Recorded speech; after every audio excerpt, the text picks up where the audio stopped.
Okay, we're going to do pre-trip inspection, Class A CDL, Washington style. So we have our memory aid that we're going to be using for Washington State, and we're just going to go down that list, each thing in a time. For the most part, we're going to stay in order. So the first thing on the list is our air systems check. We know that we have 4 tests that we have to do. It's important to know what order they are in because they have to be in order and there cannot be any mistakes. If we make a mistake, we just simply have to start over from the beginning and we can redo it as long as we catch our mistake. Test number 1 is our governors cutting in and out. Test number 2 is our applied brake leaks test. And test number 3 is our low air warning light test. And test number 4 is our emergency and parking brake valves popping out. So we're going to begin the test by demonstrating that our governors are cutting in and out as they should. So for our governors cutting in, we know that the governors will cut in anywhere below 90 psi. That's kind of the threshold. Anywhere below 90, the governor will cut in and start climbing.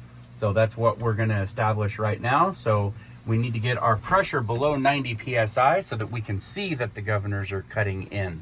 So I'm going to fan my brakes down a little bit. All right, that'll work. Just get it below 90. I'm going to go ahead and do a safety start and see if my governors are cutting in. So safety start, make sure we're in neutral, clutch in, our brakes are set, and we'll start the truck.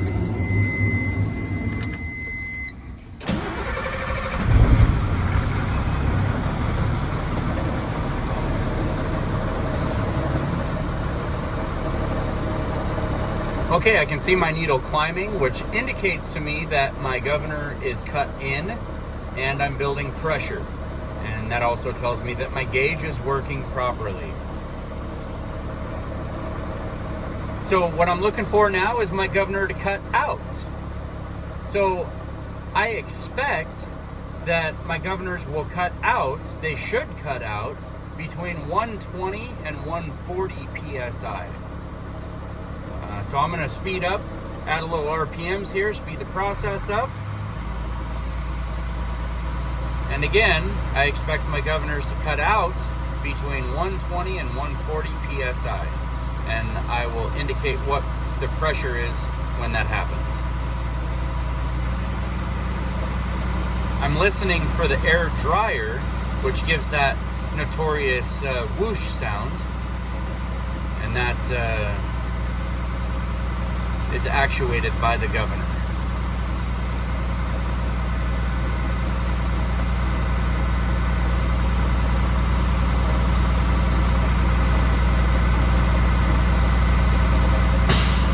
All right, I heard the air dryer, which tells me that my governor has cut out.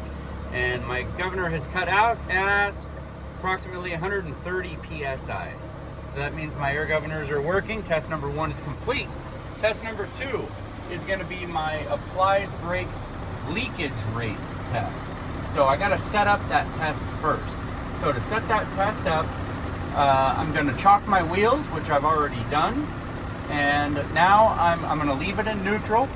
I'm going to release both brakes. Now I don't have a trailer behind the truck right now hooked up, so I can only simulate my trailer brake.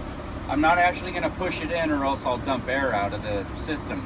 So I'm just going to simulate that. So back to the test. I'm going to release both brakes. And once I hear the stabilization gone, there it's gone. Now I'm going to shut the engine off. Before I take my hand off the key, I'm going to turn the key back to the on position to illuminate my dash lights because I'm going to need that later. Okay, now I want to make sure that my brakes are released, they're pushed in, and my key is on. So I'm ready to begin test number 2. And what that test is I'm going to hold my brake pedal firmly, and I will not lose, I should not lose, more than 4 psi in 1 minute in a combination vehicle. So I'm going to press the brake pedal down now. I'm just pressing it all the way to the floor, and I can hear that it's stabilized. And so I am going to begin this test at 100 psi. And the timer starts now. we're gonna simulate that it has been 1 minute. Beep, beep, beep, timer just went off, and I have lost 0 pressure. All right, that's test number 2 complete. Test number 3 is gonna be our low air warning device. So what we're gonna do now is fan our brake pedal down. That's gonna simulate a low air warning. It's gonna simulate low air pressure. I wanna get first indication of low air pressure as soon as I see my light, but as soon as it stays on solid, then that's when I will indicate what the pressures are. So for this test, I'm gonna fan my brakes, and I expect my low air warning light indicator to come on my dash at 55 PSI or above that. 55 is the threshold. Anywhere above that is just fine. The earlier the better. So I'm gonna start fanning my brakes and watch for my low air warning light. There's first indication.